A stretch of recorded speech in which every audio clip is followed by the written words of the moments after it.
aqui para o segundo vídeo, onde eu vou continuar contando os detalhes sobre o meu estágio lá no Projeto Tamar de Ubatuba. Eu vou deixar o card aqui em cima do vídeo anterior, não deixem de assistir, porque esse daqui é a continuidade. E para quem não me conhece, eu me chamo Eulânia Souza, gente.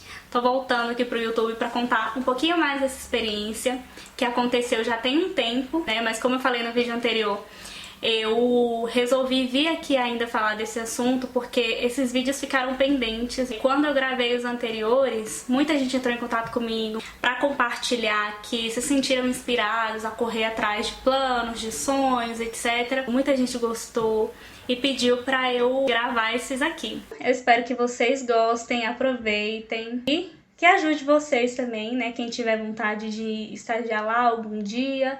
E claro, se vocês tiverem ou ficarem com qualquer dúvida, mandem mensagem pra mim. Eu vou deixar aqui na caixa de informações o meu Instagram, o meu e-mail.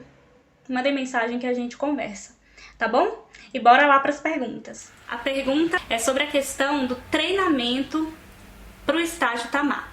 Quando a gente chega lá, pelo menos na época que eu fiz, a gente não chegava e já ia direto fazer o estágio. A gente passava por um treinamento de 3 ou 4 dias, salvo engano, intensivo, era o dia inteiro. Eram várias palestras com o pessoal que trabalhava lá, com os biólogos, veterinários, as pessoas da coordenação, né? Então a gente aprendia várias coisas, desde a história do Tamar, outras questões também sobre a conservação marinha, né? A conservação das tartarugas de um modo geral, sobre a pesca, educação ambiental. Antes da gente ir pro estágio, a gente recebe, todos os estagiários recebem uma apostila para estudar. Uma outra pergunta bem interessante é sobre o custo. Qual foi o custo que eu tive para passar esse mês lá em Ubatuba fazendo o estágio? E aí, o que é que eu digo pra vocês? Primeiro, já faz bastante tempo que eu fiz. O preço das coisas, dos produtos em geral, mudou muito. As coisas estão bem mais caras hoje. Então, o que eu gastei lá já é um valor que tá bem diferente da realidade. Então, o que é que eu faria se eu fosse hoje fazer esse estágio, já sabendo de tudo que eu sei? Pra poder ter essa ideia de custo, eu primeiro teria em mente que eu preciso pensar na locomoção, né, considerando que é uma pessoa que não é de Ubatuba ou não é de São Paulo, principalmente. Tem a questão de passagem de avião ou de ônibus e etc.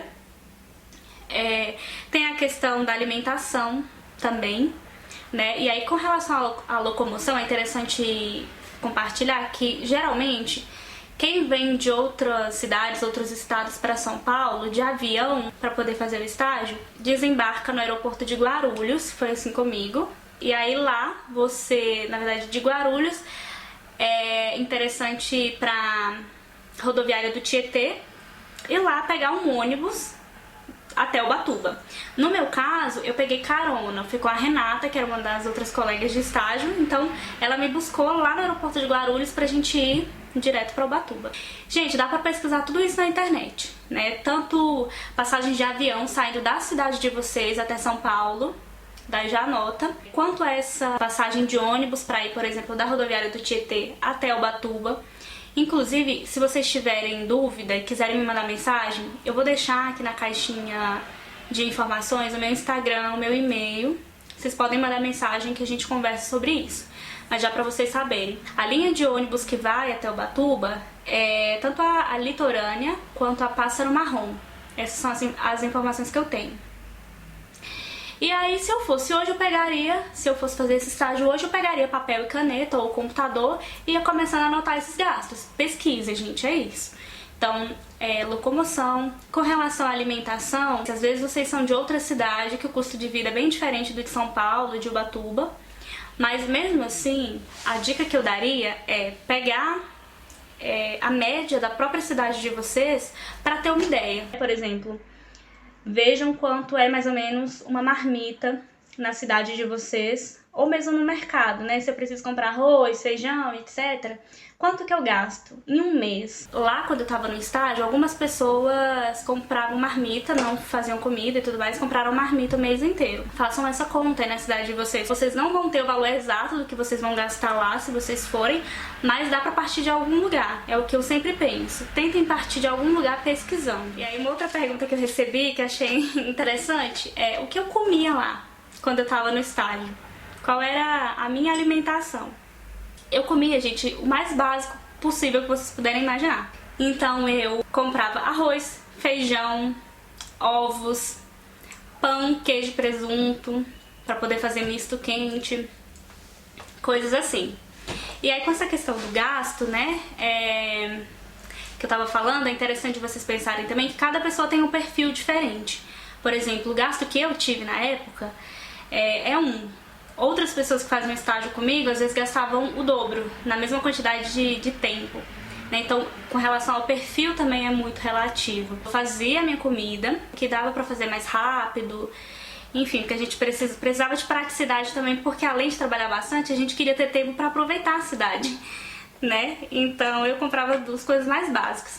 E aí, lá na equipe de estágio, o pessoal decidiu cada pessoa individualmente fazer suas compras e não juntar o grupo inteiro pra comprar, né, e fazer a divisão da conta. Por quê? A gente achava que ia ser melhor, pra não ter problemas, conflitos, e deu super certo. A única coisa que eu comprei dividido, por exemplo, foi uma vez uma caixa de sabão em pó no começo, porque uma caixa pra mim, sozinha, ia ser muito. Mas de resto, tudo a gente ia comprando separado, cada um de acordo com a sua alimentação. E aí, com tanta gente na mesma casa, né, 12 pessoas morando juntas, como é que a gente usava a cozinha? Então, a cozinha tava lá, na casa, à disposição pra gente. Tinha micro-ondas, fogão, geladeira, 2 geladeiras, que aí a gente foi organizando de uma maneira muito tranquila pra gente, qual era o espaço que ia ser de cada um. A gente em nenhum momento mexeu na comida do outro. Não teve nenhum problema assim. E a gente ia alternando. Por exemplo, a Marina, ela acordava bem cedo pra poder fazer a comida dela. Aí cozinhar feijão e tal, pra não ter nenhum... que esbarrar muito com outras pessoas também querendo fazer comida. Eu geralmente fazia no tempo que dava, no horário do almoço mesmo, enfim. E à noite, em outros momentos eu ia usando a cozinha, e às vezes tinha outra pessoa também usando o fogão. Sempre foi muito tranquilo, né? Como eu falei, na nossa equipe a interação foi muito maravilhosa. Não teve nenhuma situação de briga mesmo durante esse mês inteiro. Mas a gente escuta histórias de outras equipes que acabam tendo algum tipo de conflito e briga, porque é ser humano, junta e às vezes dá uns problemas. Ah, teve uns probleminhas, às vezes não brigas, com a questão da louça pra lavar. Às vezes a louça ia acumulando lá, o lixo ninguém recolhia. E aí ficava aquela coisa, um chamando a atenção, mas a gente ia tentando se adaptar, né? Pra não ter realmente uma briga feia entre a equipe. Tem uma questão bacana também, que é a rotina do estágio. A gente trabalhava por dia 6 horas. A gente tinha uma folga na semana. Como julho é considerado alta temporada no estágio, então a gente só podia tirar folga entre segunda e sexta. A gente não podia tirar folga no final de semana, sábado e domingo. Então, trabalhávamos de domingo a domingo com uma folga na semana. Então, a gente tinha uma escala de folgas, a nossa coordenadora que decidia qual o dia que a gente ia folgar. E a gente trabalhava, alguns dias a gente entrava às 10 da manhã, e nesses dias o almoço ia de meio-dia às 2 da tarde, e a gente saía às 6 da tarde do estágio. E em outros dias a gente entrava meio-dia, o almoço ia de 2 às 4 da tarde e a gente saía 8 horas da noite. Quando a gente saía 8 horas da noite, a gente colaborava com a parte da manutenção, assim, do parque, dos tanques, né? Ajudávamos, assim, com o equipamento certinho, a recolher algumas folhas, algumas coisas que tinham nos tanques das tartarugas, né? Essa rotina que eu falei de horário era para quem trabalhava no centro de visitantes, com a parte da educação ambiental, que basicamente era recebendo os turistas que chegavam no parque. A gente tem também no Ubatuba a parte da reabilitação, que é para onde vão as tartarugas que precisam de algum tipo de cuidado, né? Que foram resgatadas nas praias, precisam passar pela reabilitação para depois serem liberadas. É a parte que fica o pessoal da veterinária. E aí lá a rotina era diferente, né? A Nicole, a Slane, a Bianca, que ficavam fixas lá, porque elas eram estudantes de veterinária, elas tinham um outro horário, um outro esquema de folgas. Eu acho que elas tinham 2 folgas na semana, só que todos os dias elas entravam às 8 da manhã no estágio, salvo engano. Então é um outro combinado lá. E a gente que ficava, eu fiquei na educação ambiental. a gente tinha uma escala também para ir mais ou menos a cada uma semana. A gente ficava um dia de trabalho inteiro na parte da reabilitação.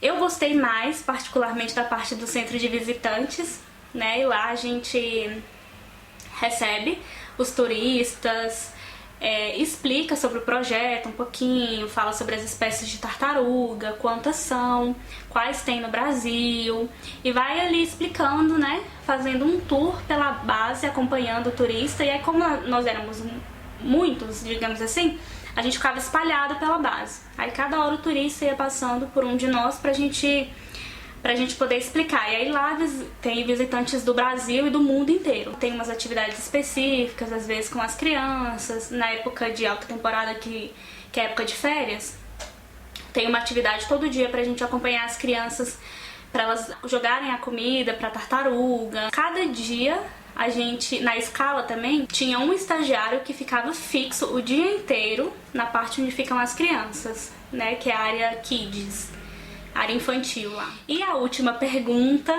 não menos importante, que não quer calar: eu faria o estágio novamente? A resposta é sim, gente. Se tivesse a oportunidade, eu faria. Muitas vezes, assim, de novo. Se tivesse a oportunidade, 1000 vezes eu faria de novo. Não faria tudo igual, né? Da mesma forma, mas se eu pudesse aceitar a oportunidade de novo de fazer estágio, com certeza eu aceitaria. E tem a pergunta também se eu aceitaria fazer estágio em outra base. Com certeza, sem sombra de dúvidas. Inclusive é um plano, assim, pro futuro. Tem várias bases que oferecem estágios, né? Desde a base do Ceará, do Espírito Santo, a base do Rio Grande do Norte, de Fernando de Noronha, são várias, né? E aí na Bahia, cada base tem os seus pré-requisitos próprios, então é importante ficar atento a isso lá no site. E com certeza teria essa experiência de novo com a equipe perfeita de estágio, como o Léo da nossa equipe costumava falar, né, que nós somos a equipe perfeita de estágio do Tamar. Foi uma experiência sensacional, me acrescentou muito. E eu espero que esses vídeos novos agora também, mais uma vez, tenham ajudado vocês aí que tem dúvida sobre como que funciona esse estágio, e que quem tiver o sonho de fazer estágio lá também consiga fazer. Agradeço muito que vocês tenham assistido. Um beijão e até a próxima!